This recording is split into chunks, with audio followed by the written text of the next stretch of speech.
Bueno, hoy día vamos a hablar de la verdad número 20. Amén. Son 27, así que todavía falta, pero vamos a hablar de la verdad número 20. Y es interesante porque dice lo siguiente, dice que lo que...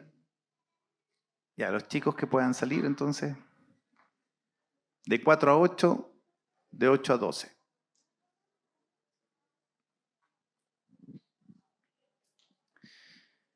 Dice lo siguiente, dice que en general en la iglesia hay poca claridad de qué enseñar y qué predicar. No siempre se tiene un programa completo de enseñanzas y de predicación, sino más bien existen ministerios inspiracionales. Y lo que nos han enseñado nuestros hermanos mayores es que hay un querigma apostólico, que son la totalidad de las verdades que revelan la persona y la obra de Cristo. Y también nos han hablado mucho respecto de lo que es la didaqué de los apóstoles, que es la totalidad de los mandamientos que revelan la voluntad de Dios. Yo llegué a Rancagua el año 99, nos juntábamos, me acuerdo, en una casa aquí primero nos juntábamos en una casa aquí en Gamero era, ¿no? Después nos fuimos a un centro de karate, que ahí nos juntábamos los domingos. Era un gimnasio, había que tocaba abrir, sacar la silla, ordenar todo, pasábamos hasta la ofrenda, me acuerdo que.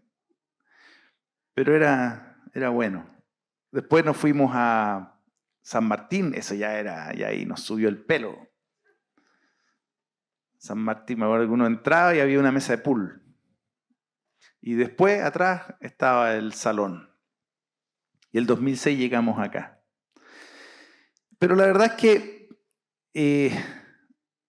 me tocaba predicar a mí todos los domingos. Entonces, me siento como identificado que la pregunta que se hace cada predicador que tiene que predicar es: ¿qué predico? ¿Qué predico?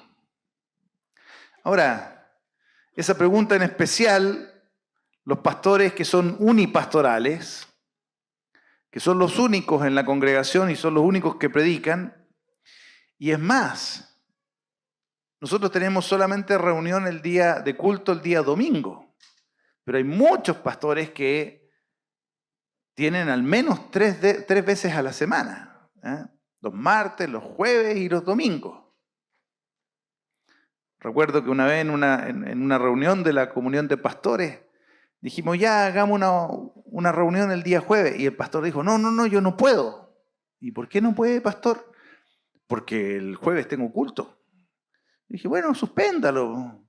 No, hijo, ¿y el diezmo? O sea, ¿y la ofrenda? Claro, ¿quién me paga la ofrenda de ese día? Entonces, bueno, hay muchas reuniones y hay otros que ya se reúnen la semana completa. Pero en cada reunión tienen que predicar. Y la pregunta es, ¿qué predico? Ahora, es verdad que hay pastores que han ido a seminarios y que han aprendido homilética, que es la ciencia de la predicación.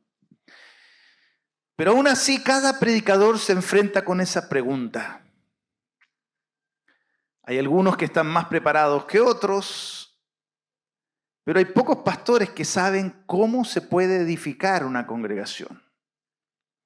Muchos buscan reunión a reunión, domingo a domingo, jueves a jueves, miércoles a miércoles, qué sé yo, ser inspirados por Dios para ver qué predicar. Pero la pregunta, ¿eso es lo normal en el reino de Dios? ¿Debe ser así? ¿Realmente podemos hablar cualquier cosa, los hermanos, mientras sea algo que esté en la Biblia? Los que venimos de la Iglesia Católica y llegamos a conocer al Señor, estábamos acostumbrados a la prédica del domingo del curita, que primero dura 10 minutos. Es impresionante porque ellos leen 3 textos bíblicos.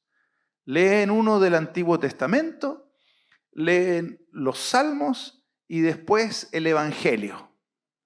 Y el sacerdote católico tiene que hacer una prédica de esos 3 textos y solo puede hacerlo en 10, máximo 15 minutos. Bueno, y los que tenemos experiencia en ir a misa, por lo menos yo antes de convertirme, mi mamá me llevaba a misa todos los domingos y todas las fiestas de guardar. A veces los padrecitos hablaban cualquier cosa, menos de lo que la Escritura decía. Pero eso es algo normal en muchos lugares. Recuerdo cuando se murió tu concuñado, el concuñado, ¿no es cierto?, de Álvaro, y me pidieron que fuera a predicar al sepelio ahí, y era una iglesia pentecostal, y me acuerdo que yo llegué y había una persona predicando. Entonces dije, pero ¿cómo hay una persona predicando si me pidieron que predicara a mí? Bueno, me senté ahí al lado del pastor principal, y el pastor principal, tocaron un himno, que a todo esto tocan el himno, y si el himno tiene 15 estrofas, las cantan las 15. Y después me tocó predicar, y ahí di una pequeña palabra, estaba, ¿no es cierto?, ahí estaban haciéndolo antes de enterrar a la persona que había muerto. Y di la palabra y después me fui a sentar, se cantó otro himno y después pasó otro hermano a predicar. Otro himno, otro hermano a predicar. Otro himno, otro hermano a predicar. Otro himno, otro hermano a predicar. Otro himno, y ya eran como las 9 de la noche y yo le dije a Álvaro, y Álvaro, me tengo que ir. Pero siguieron predicando. Y había algunos que llegaban y decían, bueno, yo no conozco al que murió, pero quiero hablar de... Y hablaban de cualquier cosa. Porque de verdad, ¿de qué uno tiene que hablar acá adelante? ¿De qué es lo que uno tiene que predicar? Nuestros hermanos mayores se plantearon estas preguntas y el Espíritu Santo les fue guiando. La iglesia primitiva tenía un programa. A veces nosotros leemos la Biblia y no entendemos mucho, pero la iglesia primitiva tenía un programa. Ese programa se le enseñaba a todos los hermanos que se convertían. El mismo Pablo, a los hermanos de Éfeso, en Hechos 20, 27, les dice, porque no he rehuido de anunciarles todo el consejo de Dios. Y es interesante porque Jorge Mitián enseña mucho respecto de esto, de que hay un consejo de Dios, ¿ya? Es decir, cuando Pablo estuvo en Éfeso, él les enseñó a los hermanos el consejo de Dios. Porque a veces uno dice, bueno, pero la Biblia tiene tantas cosas. Entonces la gente, incluso, en algunas iglesias, ¿no es cierto?, habla en la Biblia y dice, ya, el Señor va a predicar sobre la profecía a los filisteos. Y inspiracional, ¿eh? Leen un poco y hablan de lo que entendieron en el texto. Hay otros que no, que van, ¿no es cierto?, dando textos bíblicos. Por ejemplo, hay iglesias como las presbiterianas que van versículo por versículo, cada domingo un versículo diferente y van predicando textos completos. Pero en general es difícil saber qué deben predicar. Pero Pablo durante 3 años les enseñó todo el consejo de Dios, dice. Entonces, Jorge Mitiana a nosotros nos enseñaba, nos decía, mira, cuando una persona entra al colegio, ¿cuántos años de colegio son? 12. ¿Amén? Hay algunos que hacen 14, pero bueno, lo normal es 12. Y en esos 12 años de colegio hay un currículum. Es decir, los profesores saben qué tienen que enseñar. Porque está hecho el currículum de qué debe saber un niño que entra al colegio y que sale del colegio. Algunos estudian más, otros estudian menos, pero al menos hay un currículum. Y él nos explica que en el reino de Dios, para los hijos de Dios, para los cristianos, también hay un currículum. Y no es toda la Biblia. Porque cuando la gente estudia toda la Biblia, como que de pronto empiezan a fantasear. De hecho, no es por nada, pero yo me acuerdo que cuando yo me convertí, habían algunos que le daban fuerte al tema de Apocalipsis. Y empezaban a enseñar cosas de Apocalipsis, y habían libros de Apocalipsis, pero que estaban muy alejados de la realidad. Más bien parecían películas de ciencia ficción a lo que la palabra realmente dice. ¿Por qué? Porque el Apocalipsis, de hecho, es un libro profético. Y lo que es peor, muchas de las cosas del Apocalipsis aún no se han cumplido. Por lo tanto, nos cuesta mucho entender qué es lo que quiere decir. Yo les voy a poner un ejemplo. Cuando nosotros leemos Isaías 53, ¿ya? Nosotros entendemos perfectamente de quién está hablando. Isaías 53. ¿Quién ha creído nuestro mensaje? ¿A quién se ha revelado el brazo del Señor? Porque creció delante de él como renuevo tierno, como raíz de tierra seca. No tiene aspecto hermoso, ni majestad para que lo miremos, ni apariencia para que lo deseemos. Fue despreciado, desechado de los hombres, varón de dolores, experimentado en aflicción, como uno de quien los hombres esconden su rostro. Fue despreciado y no lo estimamos. Ciertamente Él llevó nuestras enfermedades, cargó nuestros dolores, y con todo nosotros le tuvimos por azotado, por herido de Dios, afligido. Pero Él fue herido por nuestras transgresiones, molido por nuestras iniquidades. El castigo por nuestra paz cayó sobre Él. Por sus heridas hemos sido sanados. Todos nos descarriamos como oveja. Nos apartamos cada cual de su camino, pero el Señor hizo que cayera sobre Él la iniquidad de todos nosotros. Y así, ¿de quién está hablando? Pero imagínense en el siglo III antes de Cristo el que leía esto. Y decía, ¿de quién está hablando? No tenía idea de quién estaba hablando. Lo que para nosotros es obvio, para una persona de antes de Cristo no tenía nada de obvio. De hecho, lo estudiaban y trataban de saber de qué estaba hablando, de quién estaba hablando. Pero para nosotros que conocemos la historia de Jesús, sabemos perfectamente bien que está hablando de Jesús. Eso es una profecía cumplida. Cuando la profecía se cumple, el velo se abre y queda clarísimo de entender. Pero si nos vamos a Apocalipsis, y en Apocalipsis, por ejemplo, vemos: cuando abrió el pozo del abismo, subió humo del pozo como el humo de un gran horno, y el sol y el aire se oscurecieron por el humo del pozo.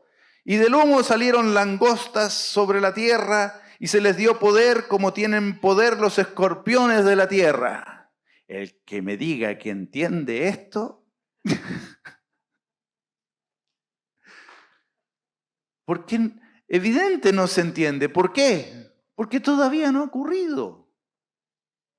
Y claro, hay algunos que especulan. Yo me leí los 24 volúmenes de Dejados Atrás, que fue muy entretenido. Pero que los tipos son cinematográficos, evidente. Porque mucho de lo que hablan es película, no es real. No saben cómo va a ser. No sabemos cómo va a ser. Nadie sabe cómo va a ser.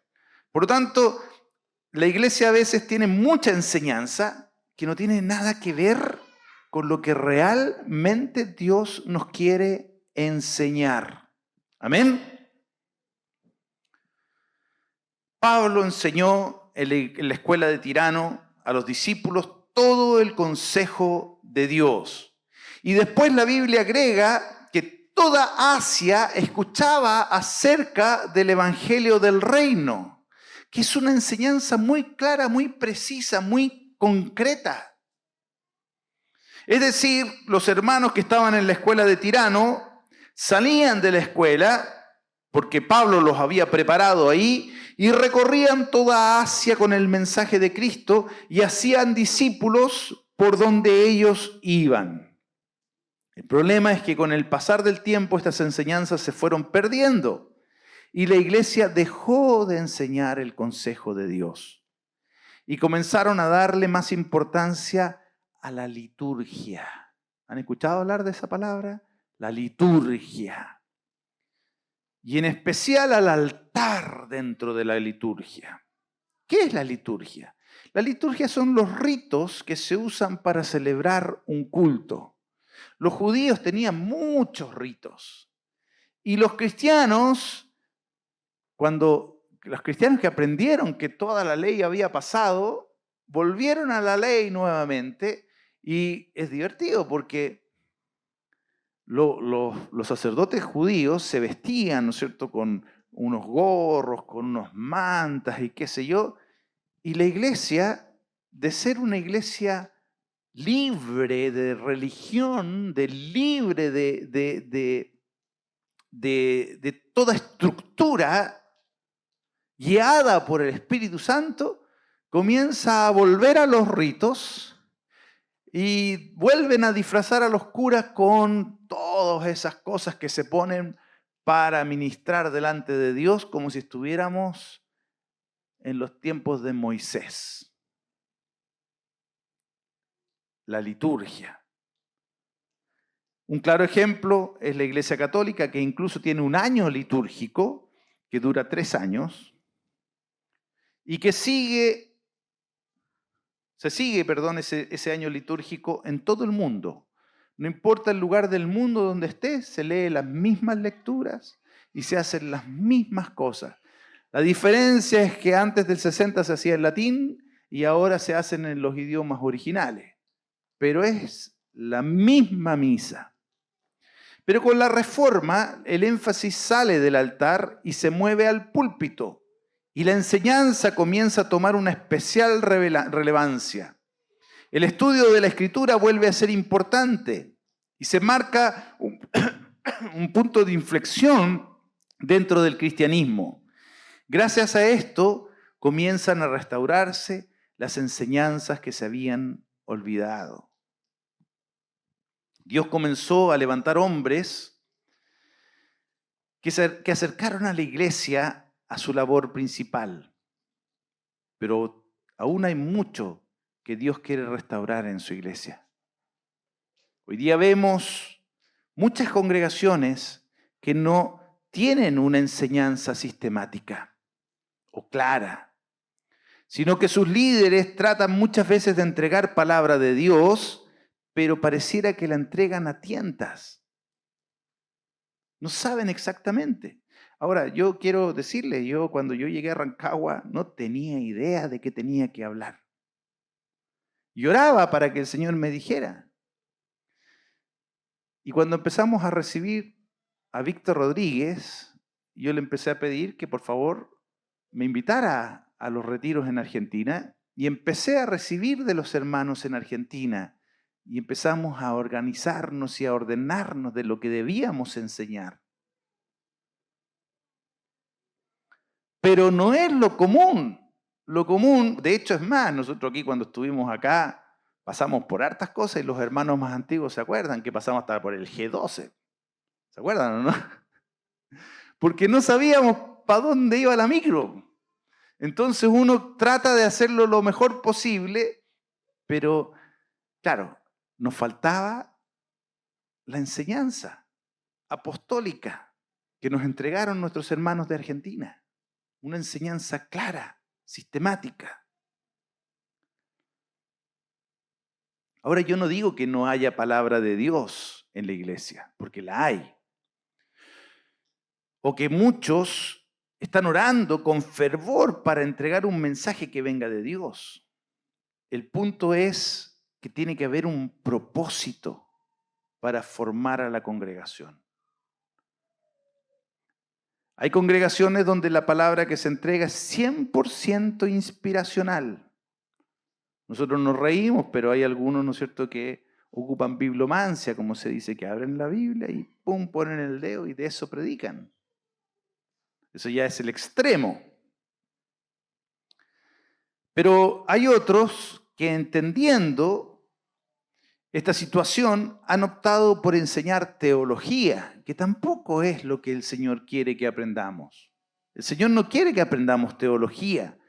¿Por qué creen ustedes que Dios no quiere que aprendamos teología? Porque la teología es el estudio del hombre para entender a Dios, pero parte desde el hombre.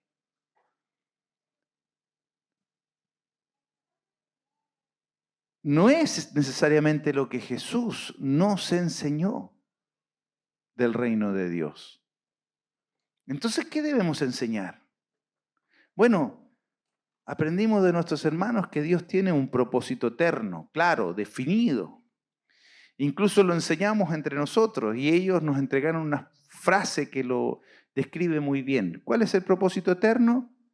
Tener una gran familia de muchos hijos semejantes a Jesús. Ese es el propósito. Si yo me meto, imagínense que me meto a una escuela de conductores para poder sacar carné de conducir y me empiezan a enseñar historia de Chile.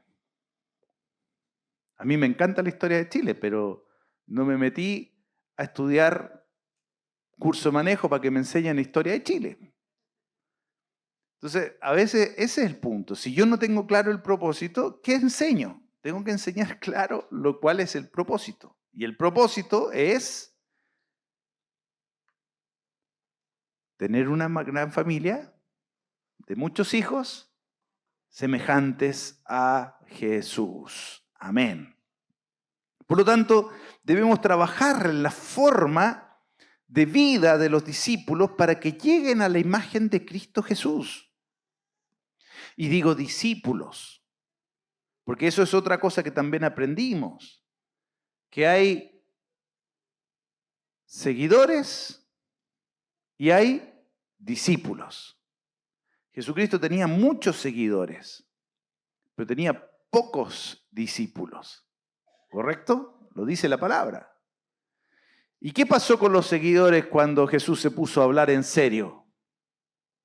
Se fueron. ¿Y quiénes quedaron? Los discípulos. ¿Y qué le dijo Jesús a los discípulos? ¿Ustedes también se van a ir?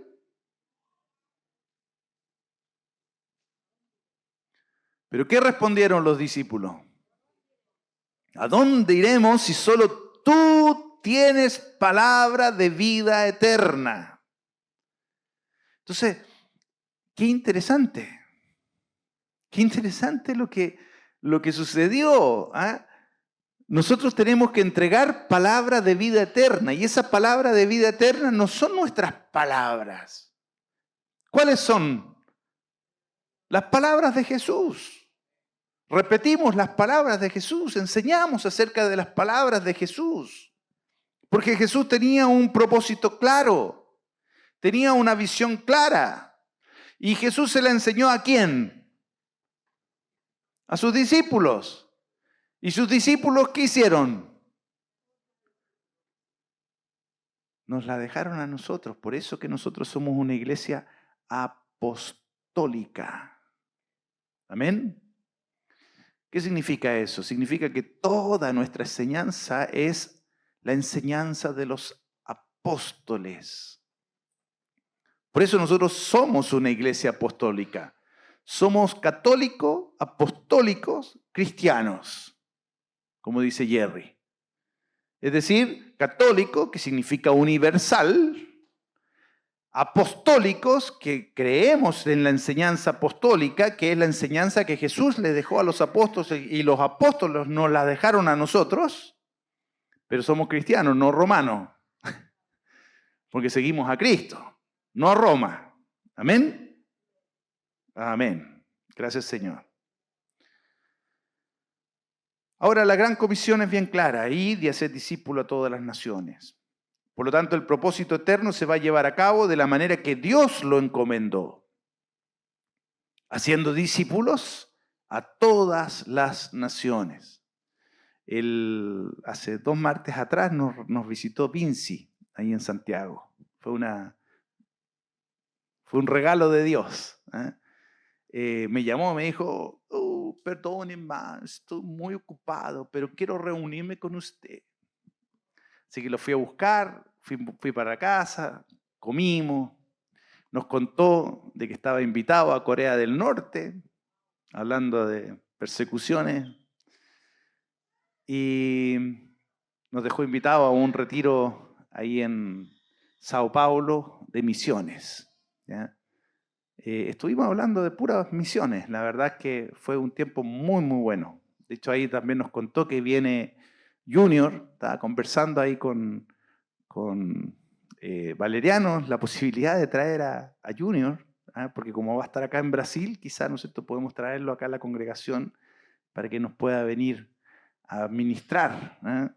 Junior estuvo 10 años en África, 14 años en Nepal, y ya lleva como otros 14 años en Tailandia.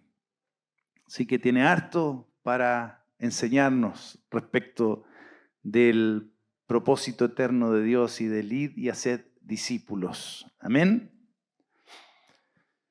Ahora, en las Escrituras hay extensos capítulos que hablan de lo que Jesús enseñaba a los discípulos. Por ejemplo, el Sermón del Monte, que tiene enseñanzas claras de cómo debe vivir una vida un discípulo delante del Señor. Nosotros hemos escuchado a Jorge y hemos contado esto, ¿no es cierto? Cuando a Jorge le preguntó una vez un pastor en Europa, le dijo, ¿y cuál es tu doctrina? Le dijo, bueno, mi doctrina es al que te hiera, ponle la otra, una mejilla, ponle la otra. Si alguien te hace cargar una milla, una carga, llévasela 2. Digo, no, sí, pero ese es el Sermón del Monte, te estoy diciendo cuál es tu doctrina. Mi doctrina es, ¿no es cierto?, que la mujer divorciada, o sea, el que se casa con una mujer divorciada, ¿no es cierto?, comete adulterio. No, pero tú me estás hablando de lo que le dice la Biblia, yo te estoy preguntando por tu doctrina. Entonces le dijo, a ver, ¿tú me estás preguntando por teología? Sí, le dijo, bueno, yo te estoy respondiendo lo que el Señor nos enseñó. Eso es doctrina, enseñanza, no es teología. Doctrina no es teología. La doctrina es muy práctica, es la enseñanza de Jesús.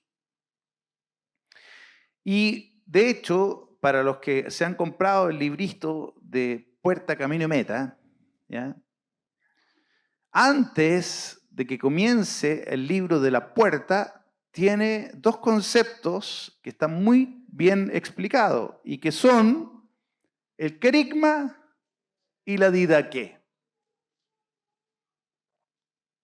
¿Qué significa querigma y didaqué? Nuestros hermanos en Argentina entendieron que hay 2 tipos, ¿no es cierto?, de enseñanzas en la Biblia y que están claramente diferenciadas. La primera es el querigma y la segunda es la didaqué. La didaqué se enseña por medio de la catequesis. ¿Quién no fue a catequesis cuando niño? ¿Ustedes no hicieron catequesis? Bueno, deberían hacer catequesis. El querigma es la proclama. Eso es la traducción en español. Entonces, ¿cuál es la traducción de querigma? Proclama. ¿Qué es una proclama? Proclama es un anuncio, anunciar las verdades de Cristo. Amén. O las buenas nuevas, el evangelio, la buena noticia. Ahora, ¿qué se proclama? ¿Cuál es la buena noticia? El hecho de Cristo. Porque no es cualquier proclama. Es la proclama de Jesucristo. ¿Quién es la buena noticia? Jesucristo es la buena noticia. Entonces es muy concreto. Es hablar de Jesucristo, de la persona de Cristo. La proclama, ¿cómo se proclama? Se proclama con autoridad y se proclama con unción del Espíritu Santo. Porque la proclama es una verdad. Por lo tanto, si es una verdad, debe ser dicha con autoridad. Amén. Jesús resucitó. Entonces llega una persona y te dice, pero resucitó, si nadie ha resucitado. A ver, dame una prueba científica de que Jesús resucitó. Primero, es imposible que un hecho histórico se pueda probar científicamente. Tú dile, si tú me pruebas científicamente que Napoleón existió, yo te pruebo científicamente que Jesús existió y resucitó. No se puede. Porque no tiene nada que ver con el método científico. Entonces, si la persona dice cualquier cosa, tú le tienes que decir, mira, Jesús resucitó. Lo creas, no lo creas, me da lo mismo, es una verdad.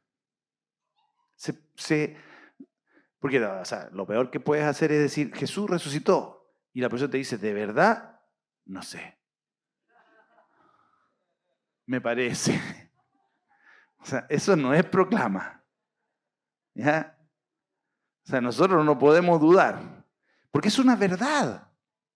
Y la proclama solo se dice, no se discute, mucho menos se trata de justificar, porque es una proclama. Yo soy Juan Pablo, eso es una proclama. ¿Tú eres Juan Pablo? Parece. No, es una realidad, es una verdad. Por lo tanto, la proclama, se dice con autoridad, pero también con unción. ¿Por qué? Porque yo la creo, pero para que la crea el otro, tiene que haber una acción poderosa, milagrosa del Espíritu Santo. Si no hay una acción poderosa y milagrosa del Espíritu Santo, la otra persona no me lo va a creer.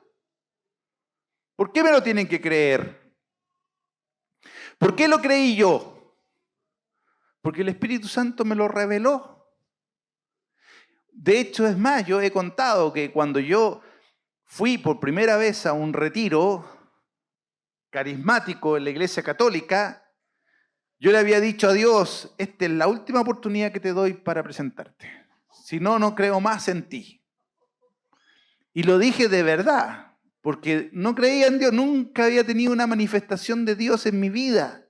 Había estado toda la vida yendo a la iglesia católica todos los domingos, todas las fiestas de guardar. Había hecho el Vía Crucis. Había hecho el Domingo de Ramos. Me acuerdo que una vez casi me desmayo dentro de la iglesia llena de flores, ahí, ¿no es cierto?, el Día de la Virgen. Y nunca había tenido una experiencia de Dios. Entonces este fue como mi ultimátum. Y Dios en su misericordia escuchó ese clamor y decidió de ese día revelarse. Entonces cuando yo fui a ese retiro, de pronto el curita se para al frente y dice que Jesús dijo, yo soy el camino, la verdad y la vida, y nadie va al Padre si no es por mí. Y ¡pah! Fue como que se me abrió el entendimiento. Algo que nunca lo había visto, lo vi clarísimo. Esa es la unción del Espíritu Santo. Sin el Espíritu Santo no habría visto ni mi nariz. Pero como el Espíritu Santo me lo reveló, es una verdad revelada. Querigma. No es una enseñanza. No es que el padre Agustín Sánchez, que así se llamaba, era un jesuita, no es que dijo, miren, Jesucristo es el camino, la verdad y la vida. Mira, ¿dónde está el verbo aquí? Porque no era una enseñanza, era una proclama. Él no estaba tratando de convencerme. Él dijo lo que era. No tenía que entender claramente, ¿no es cierto?, qué es lo que estaba hablando. No, es una proclama. La proclama se dice y se acabó. Jesucristo es el Señor. ¿Qué es lo que es? Una proclama. Todo lo puedo en Cristo que me fortalece. ¿Qué es lo que es? Una proclama. Cristo viene ya. Una proclama. Al que te pida, dale. ¿Qué es lo que es? Es una enseñanza. Eso no es una proclama. Y eso es la vida que. ¿Se fijan que hay una diferencia? El querigma apela a la fe. O se cree o no se cree. El querigma no se discute, no se negocia, no se puede modificar. ¿Amén? El querigma no se puede modificar. Es tal cual como lo dice la palabra. Cristo viene pronto. ¿Tú crees? Porque mira, si el Señor dice que Cristo viene pronto, Cristo viene pronto. Y se acabó.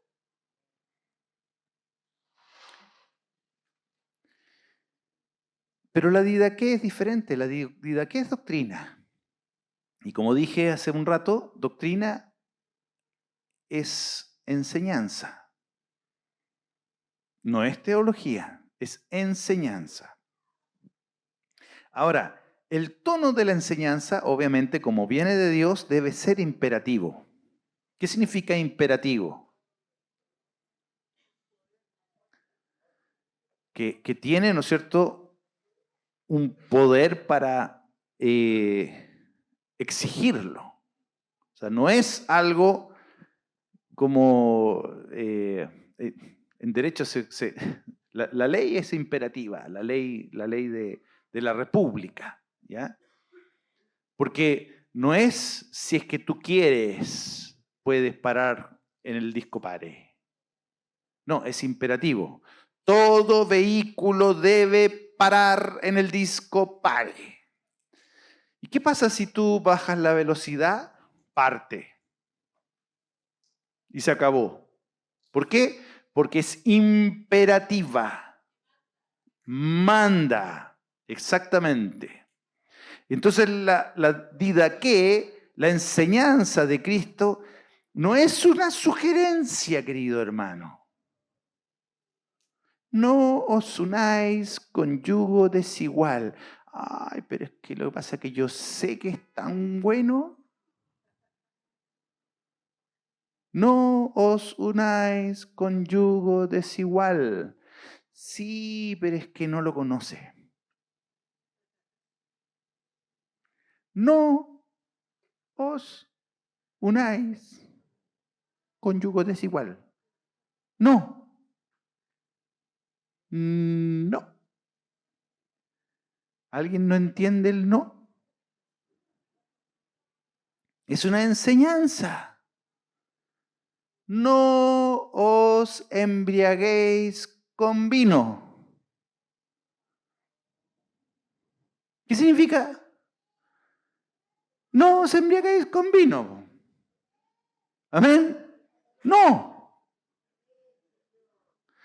Pero una vez al año no hace daño. No. No. No mentirás. Es que es por el bien de la otra persona. Es una mentira blanca. No mentirás. ¿Quién es el padre de la mentira? De las blancas, de las amarillas, de las rojas, de las rosas, de la negra, de la verde, de todas las mentiras. ¿Amén? Entonces, hay que entender bien, didaqué, la enseñanza es imperativa, no una sugerencia. Porque Jesús es el Señor.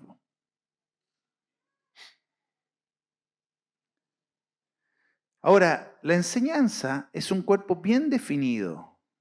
Por ejemplo, el Sermón del Monte comienza en Mateo 5 y termina en Mateo 7. Y es una enseñanza bien clara.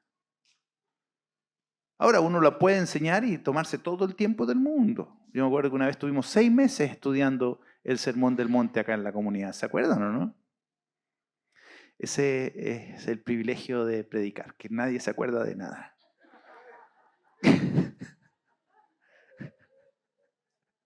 6 meses estudiando y preparando y nadie se acuerda de que lo hicimos. Fantástico. Bueno, esta enseñanza debe ser simple, debe ser clara, no se puede interpretar, porque la palabra no se interpreta. Salvo que la palabra se autointerprete, nosotros no tenemos ninguna autoridad para interpretar la palabra de Dios. ¿Amén? No se puede interpretar la palabra de Dios. La palabra de Dios se interpreta a sí misma. Y cuando se interpreta a sí misma, nosotros entendemos lo que quiere decir porque a sí misma se interpretó. Pero nosotros no podemos interpretar la palabra de Dios. Porque si comenzamos a interpretar la palabra de Dios, cada uno interpreta lo que quiere, cada uno hace lo que quiere, pero la palabra no se interpreta. Ordena la relación entre el hombre y Dios. Siempre la enseñanza es cristocéntrica. Es decir, Cristo está en el centro. Cristo está en el trono. La enseñanza es inmutable. Y créanme que esto es un tema que tienen que tenerlo grabado en fuego, queridos hermanos. La palabra es inmutable. ¿Qué significa inmutable? Que no cambia nunca. ¿Y saben por qué es tan importante? Porque hoy día vivimos una época donde todo cambia. Todo cambia. Esta hay una canción que dice, cambia, todo cambia. Pero la palabra es inmutable. Ahora, eso es maravilloso. Yo una vez le pregunté, me acuerdo, a Jerry Killing, le dije, Jerry, ¿por qué no has escrito nunca un libro? Me dijo, ni lo voy a escribir nunca. ¿Pero por qué? Porque todos, ¿no es cierto? O sea, Jorge Mitián tiene libro, Ángel Negro tiene libro, todo el mundo tiene libro. Y él dijo, no, porque lo que tú escribes no lo puedes borrar después. Y yo lo que pienso hoy día probablemente no lo voy a pensar mañana. Porque nosotros cambiamos. Y cambiamos incluso hasta nuestra manera de entender las cosas. Pero la palabra no. La palabra de Jesús no cambia, la enseñanza de Jesús es la misma. Aunque hay gente que quiere que la iglesia se modernice. No sé si han escuchado eso. Oye, pero ya no podemos seguir igual. Si el mundo ha cambiado, la iglesia tiene que cambiar con el mundo o se va a quedar atrás, como si le estuvieran amenazando a Dios. ¿Ah? Oye, Señor, o sea, ya estamos viviendo en otra época, ponte a tono. ¿Ah? Ya los matrimonios no son para siempre. Eso dicen, ¿o no? Ya no son entre un hombre y una mujer, ya, po. Como si Dios está atrasado, es del siglo pasado. Pero la palabra dice, y esto es un querigma o didaque, a ver, cielo y tierra pasará, mas mi palabra no pasará. Querigma, amén. ¿Por qué? Porque es una verdad, porque tiene autoridad, porque apela a la fe, porque no se discute, no se negocia, no se modifica. Amén. Entonces, tenemos claro que la palabra no cambia, es inmutable, es universal, queridos hermanos. No importa si estoy en Corea del Norte, si estoy en las Bahamas, si estoy arriba de un avión o si estoy abajo en un submarino. La palabra es la misma. No cambia de acuerdo a las circunstancias.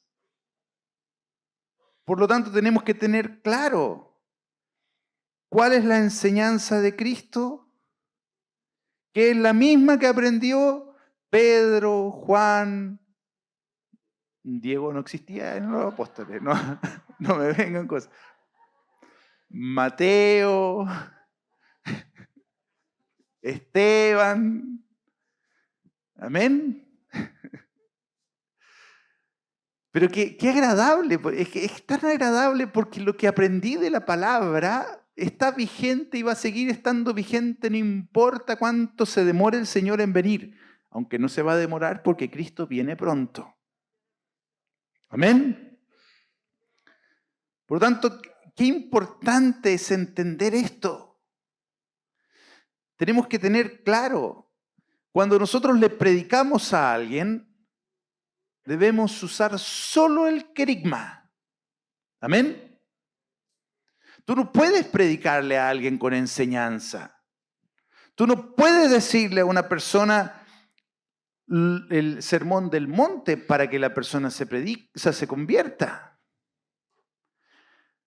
La palabra dice, por ejemplo, en la enseñanza, dice que no fornicarás. Entonces tú no puedes llegar, ¿no es cierto?, y pararte en la calle y decirle, fornicario, arrepiéntete, fornicario. Arrepiente es proclamación, eso sí. Pero fornicario, porque eso es enseñanza, eso se enseña al discípulo.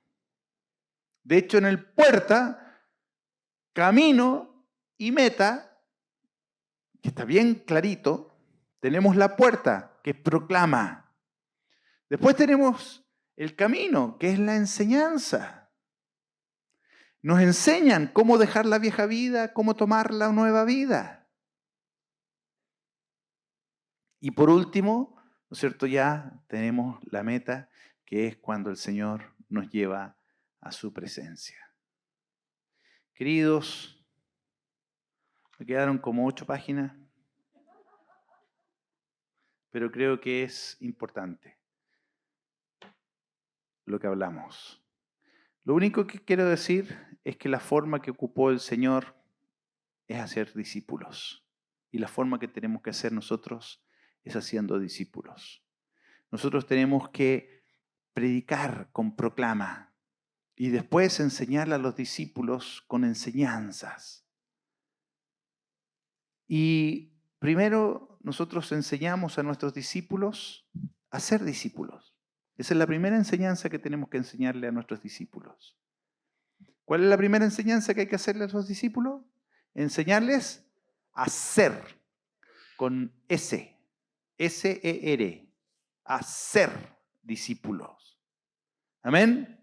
Esa es nuestra primera enseñanza, a ser discípulos. Y la segunda enseñanza es a hacer discípulo, con H y con C. ¿Amén? No, es que para que quede claro. Lo primero que se enseña al discípulo es a ser un discípulo. Y lo segundo que le enseñamos es a hacer discípulo. Porque esa es la gran comisión. Ir y hacer discípulos a todas las naciones. Ya no me preocupo porque ya es un discípulo. Entonces yo le enseño al discípulo, le enseño a hacer discípulos. Y hay una tercera enseñanza, querido hermano. ¿Cuál es? La tercera enseñanza. Ya le enseñé a hacer, después le enseñé a hacer y después debo enseñarle a hacer discípulos que hagan discípulos. Amén. O sea, lo primero le enseño al discípulo a ser discípulo, después le enseño a hacer discípulo y después le enseño a que él haga a otros discípulos que hagan discípulos. Y de esa forma, queridos hermanos, vamos a hacer la iglesia del Señor. Amén. Amén. Pongámonos de pie, queridos. Señor, te damos gracias, Dios Todopoderoso, porque nos dejaste una proclama que es sencilla, que es clara, pero que tiene tremendas verdades universales, eternas. Esas fueron las verdades, Señor, que tocaron nuestro corazón el día que nos convertimos. Esas son las verdades que queremos tener en nuestra boca para predicar tu evangelio. Pero también queremos conocer la enseñanza que tú nos has dejado para poder enseñar a otros a ser discípulos, Señor. Gracias, Dios Todopoderoso, por tu palabra. Gracias por habernos escogido. Gracias por estar con nosotros de aquí hasta el final del mundo. Gracias, Dios. Bendecimos tu nombre, Señor. En el nombre de Jesús. Amén. Que el Señor les bendiga, hermano.